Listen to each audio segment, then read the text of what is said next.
ও যদি মসজিদের মেম্বারে দাঁড়িয়ে নবী বংশের আওলাদদের বিরুদ্ধে কথা বলতে পারে, তাহলে ওই মসজিদের মেম্বারে দাঁড়িয়ে যখন ইসলামের বিরুদ্ধে কেউ কথা বলে ওর মুখে কথা পাওয়া যায় না কেন?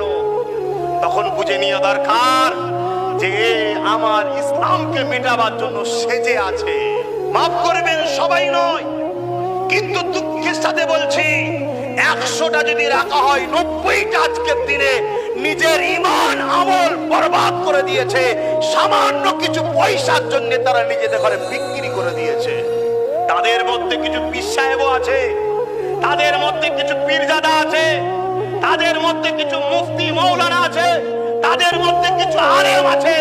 চিনবেন কি করে? চিনার খুব সহজ রাস্তা, চিনার খুব সহজ রাস্তা। কোন বেঈমানের জন্য তাদের